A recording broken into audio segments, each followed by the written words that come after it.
world is unrest, when people are threat for the security, I don't think so Buddhists have to close the door and windows, only meditate. We have to participate, we have to collaborate, we have to contribute to not only outer peace, even for the inner peace.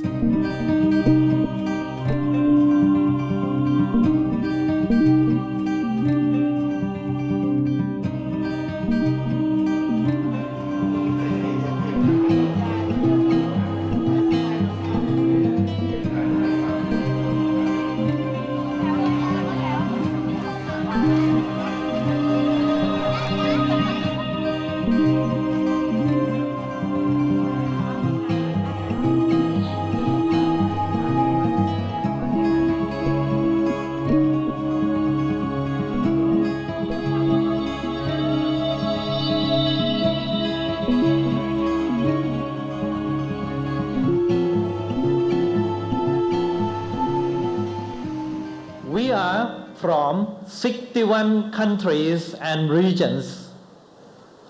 It is the biggest Buddhist gathering of the year. Before the UN resolution in 1999, it was not possible for all the Buddhists of Theravada, Mahayana and Vajrayana to celebrate together in this manner, because different traditions have different way of celebrating.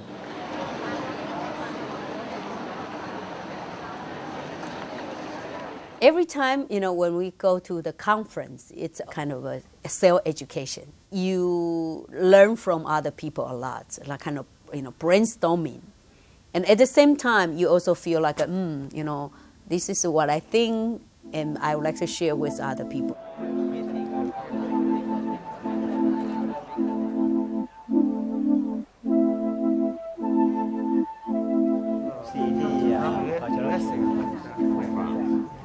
So this evening we are from all over the world to join us for the fourth Buddhist conference, International Buddhist Conference, to celebrate the International Day of Vesak. The objective that the International Organizing Committee has set for this event is on the topic of the Buddhist contribution to good governance and development. The Buddhist, for example, a special theme here, good governance and development. Buddhists, how they are going to contribute? They are not going to enter the politics. At least they can suggest, they can urge and appeal to the authorities to govern a country with respecting basic human rights. That means we have still to something to contribute from Buddhism, that today the world is completely paralyzed by this all kind of difficulties. So representing Uganda Buddhist Center, probably most people don't know whether even Uganda is. It's in East Africa. And at the moment we have 14 Ugandans, 14 local Ugandans who are Buddhist. And I started this center in 2005. People think that's a small number, but I think it's a big number. So I'm the only one monk in Uganda. I'm here in front of you, calling my brothers and sisters to join hands and spreading the Dhamma in Africa. As you asked me about the contribution of Buddhism on good governance and leadership, I think in African context this is very relevant, because most of the leadership, at least to my knowledge in Africa, is motivated by greed. A lot of corruption and all this is just because of greed, hatred and delusion, and out of fear. Those three factors, they are affecting most of the leadership in Africa. Bad governance is when you have use authority without consultation with others, without participation. And there is no transparency in bad governance. So if we want to apply Buddhist values in this field, it means what type of the Buddha teaching? Encourage people to be open-minded, try to understand other people, to welcome the cooperation from other people, that is friendliness, friendship, are more important than your selfishness.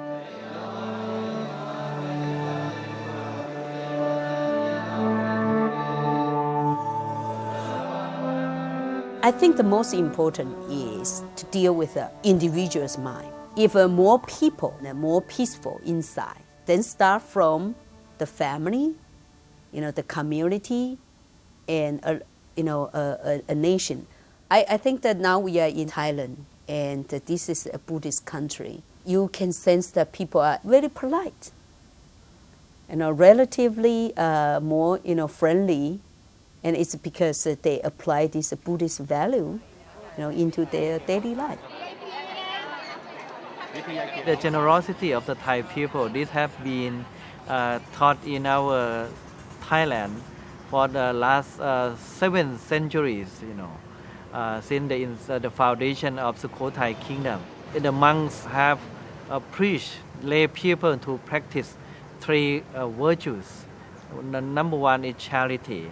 Number 2 is to observe precept, that is not to harm other people, not to hurt anyone.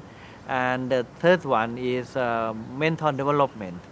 And for charity to be practiced, it means you must have loving kindness and compassion in your mind, forgive and forget. That's why Thailand is known as land of smile, due to Buddhist value implanted in our mentality.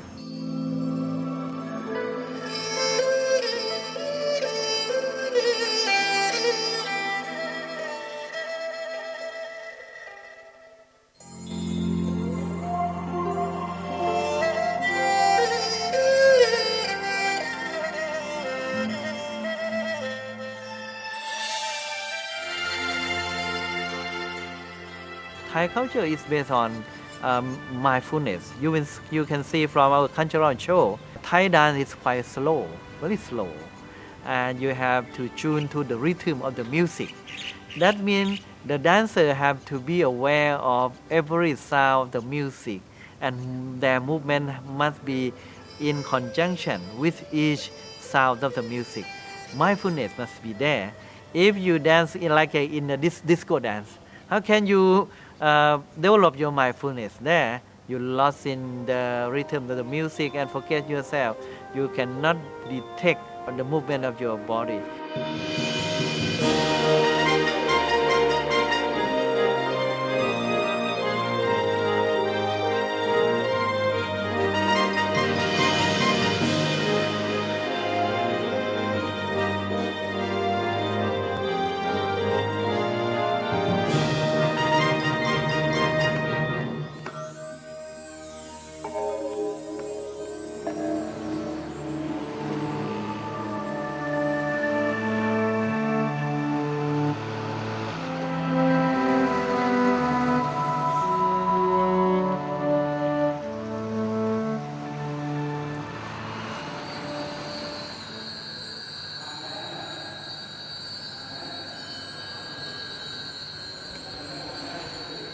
As part of my family background, I'm fortunate to have 2 very wonderful uncles who are twins and managers of His Majesty's household.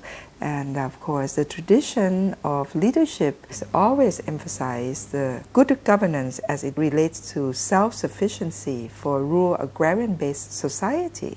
He has transitioned what the 18th century absolute monarchies, perhaps mindset about the king being a Deva Raja, in the Indian pantheon of the gods who are very high up there, inaccessible, through many incredible projects that are Buddhistic in spirit. The world can learn from the king of Thailand. He became beloved king. He became the emperor of Thai people, not because of his authority, of power. It is not the power of sword, but it is the power of love and compassion. He cared for his own people. He traveled to every corner of the country and initiated 3,000 development projects.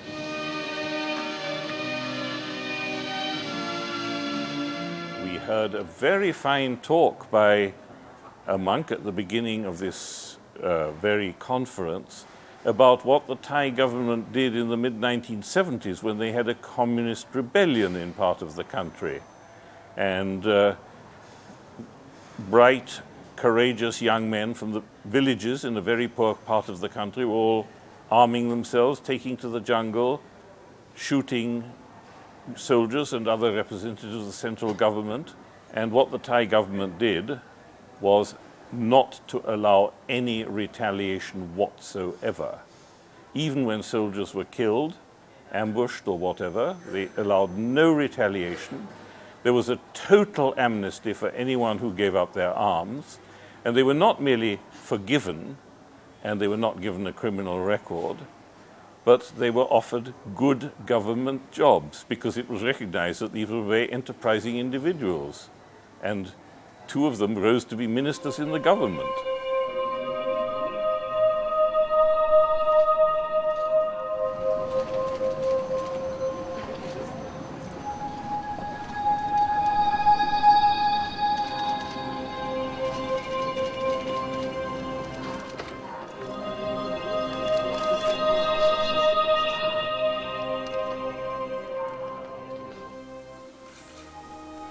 In a conflict like the one between the United States of America and Iraq, we see that our leaders believe more in the power of the bomb than the spiritual power of the precept. Terrorism is born from hate, from anger, from wrong perceptions. Wrong perceptions about oneself and wrong perceptions about the other person, the other nation, the other religion. In order to uproot terrorism, we have to practice true dialogue, deep listening, compassionate listening, and loving speech in order to help the other person who suffer to have a chance to express himself or herself as why they have conducted like that.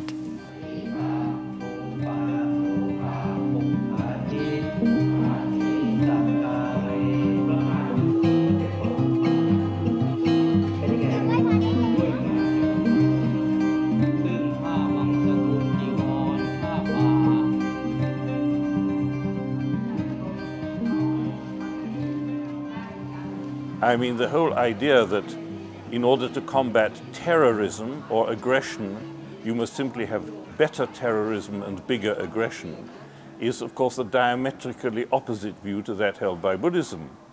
And we think, and I here associate myself with Buddhists and so on, that the policy of the West, which is policy of basically of revenge or showing that you're stronger than the other person, is absolutely catastrophic. Never mind what it's like morally, it just is a practical disaster. Most people in Africa, they say, oh, we are poor, we hate each other because of our colonial masters. This is what at least this is what I get. People say, oh, you know, they told us to hate each other. We don't have enough money because they don't give us enough money from Europe. We don't have this. Always they accuse their position of poor politics, poor economic and social. They accuse the external forces. They don't see themselves working from the inside themselves. So I think these Buddhist principles will contribute a lot to the good governance and leadership in Africa. I remember in the retreat we offer for congressmen in Washington, D.C., I proposed 4 steps for political leaders to follow. The first step is to go back to yourself and take care of yourself as a political leaders. Because you may have been motivated by the desire to succeed in your political career. That is why you have neglected yourself completely. If you know how to practice according to that teaching, you'll be able to release tension in your body, embrace your feeling, transform your feeling. And if you can do that, you suffer much less. You can smile, you are happy now, and you can take the second step. The second step is to go back to your family and restore good communication and harmony in your family. If you are not happy as an individual, if you are not happy as a family, how can you serve us, the people and the nation? The third step, when you are already a happy person, a happy family, you can bring the practice to your corporation, to your government, to your party. You have something to offer. You have a spiritual path. And you would like to help the people in the same cabinet, the same parliament, the same corporation to do like you so that they could suffer less.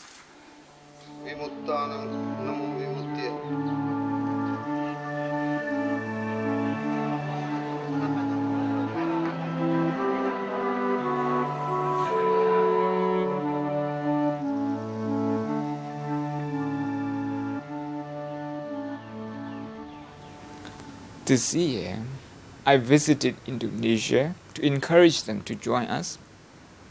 8 colleges from Indonesia.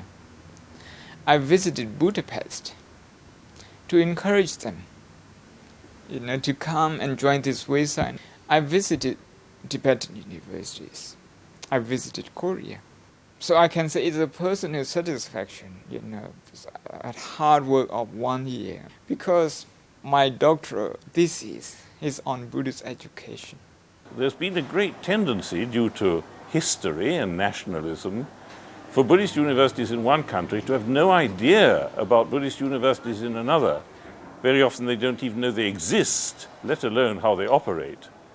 And it would be very much to their benefit if they knew more about each other so that they could exchange staff and administrators who would learn about what we in the West call best practice, and therefore at least raise the standards of some of the less good ones.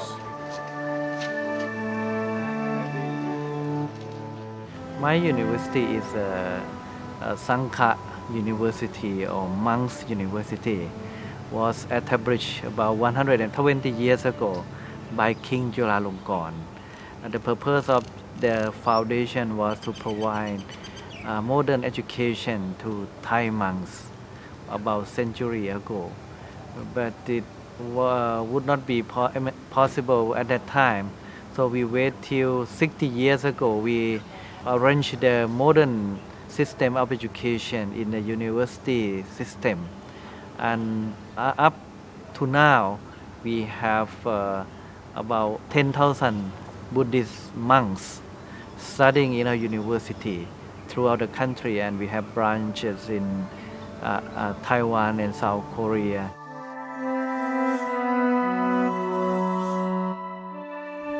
For a university funded by Buddhism, I think the value is you can bring a Buddhist principle into their profession.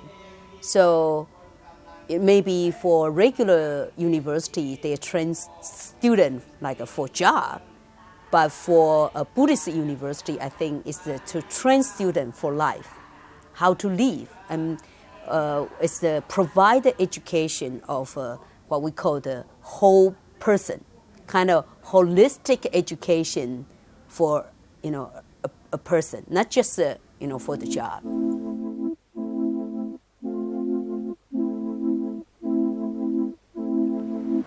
One of the things that I think Buddhism in particular brings to any educational curriculum is that its principles of education are independent of subject matter. So that I believe it's possible to teach mathematics, physics, chemistry, literature from a contemplative point of view, because it has to do with how the teacher engages the students, responds to them mindfully, compassionately, full of peace in his or her own being.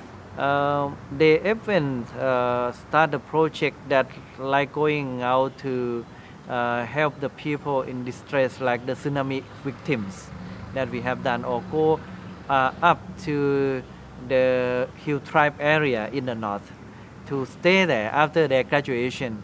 Every year, about 40 monks volunteer to live with the Hill tribe people on the top of the mountains and teach Buddhism and the Thai language to them. So this is a way to train our mind to think of other people and for the sake of other people. That is the aim of dissemination of the Buddha's teaching for the benefit and happiness of other people.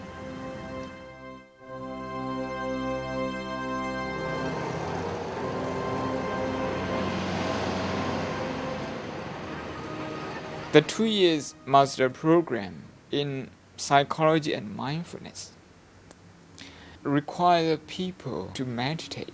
They have to do 5 days of meditation over 2 years.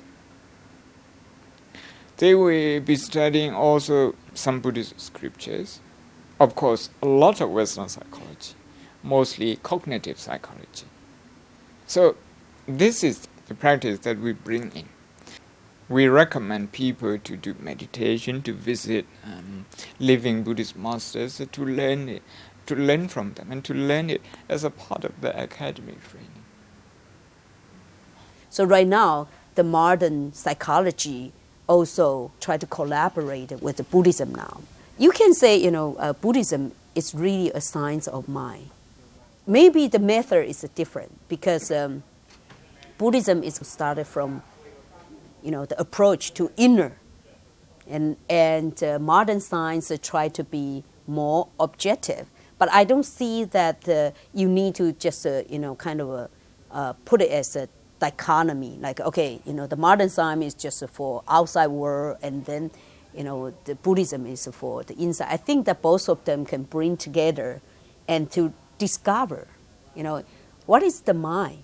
The more we know ourselves, I think that we will understand what's going on this world as well.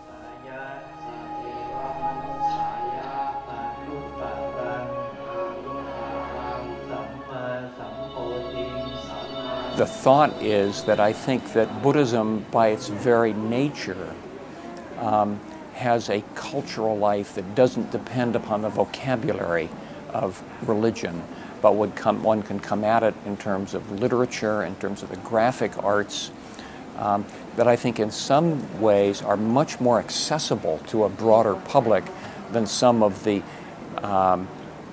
more textual, institutional understandings of what Buddhism is. I think that the Buddhist religion should serve for humankind, and not the humankind have to sacrifice for a religion or an institute. The Buddha said, look at it, my teaching just like the fingers point to the moon. You have to see the moon, not stick it to my fingers.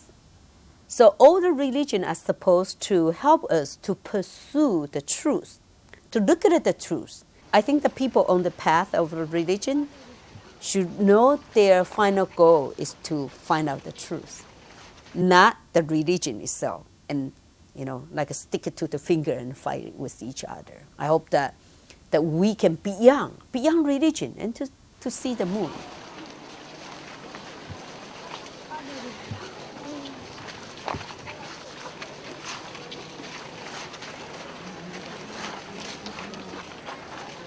It's a full circle now that I am serving the IOC and watching the leadership of Dhammasami in pulling together this exciting Buddhist University Association.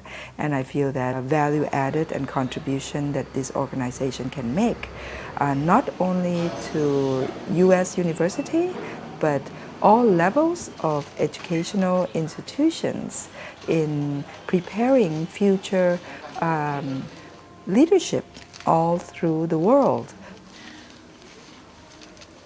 So over the year, I have been doing confidence building in this institution. I feel very pleased that everybody looks very confident and very competent too. So now we have the International Association of Buddhist Universities. But the hard work just begins.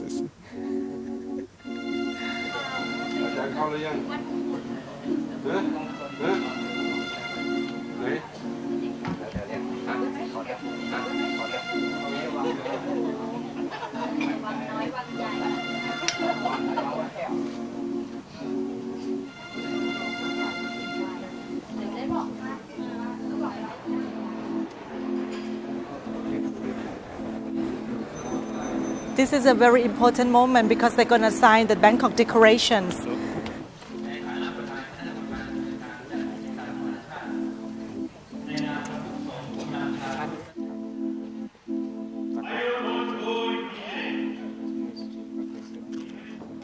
We, the participants from 61 countries and regions, have unanimously resolved the following. To further enhance cooperation between all schools of Buddhism, to strengthen unity and solidarity among Buddhists. Number 2, to acknowledge the generosity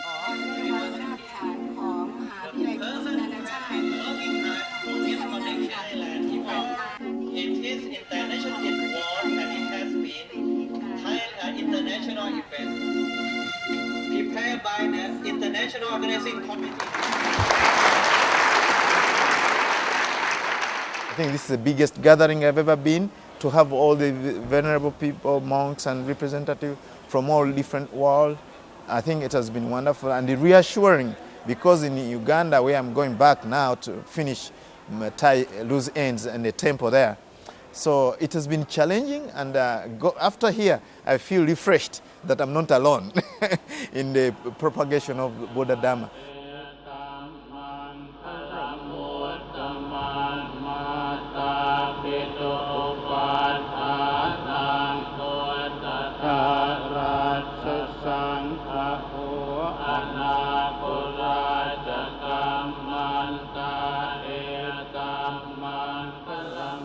I remember last time when Time magazine interviewed me, the journalist asked me this question: what is your message for everyone now?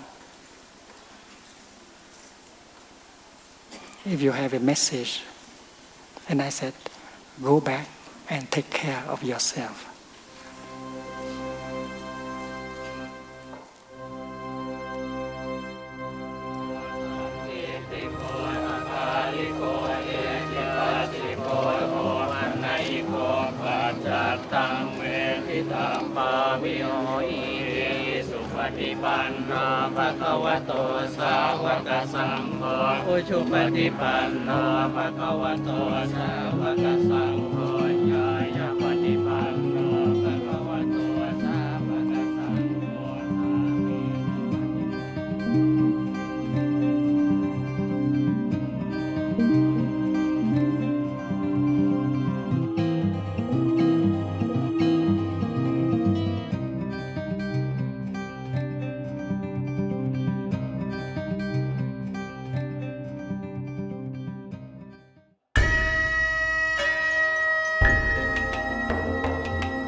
Wilt u naar aanleiding van deze uitzending reageren of een gratis programmagids bestellen?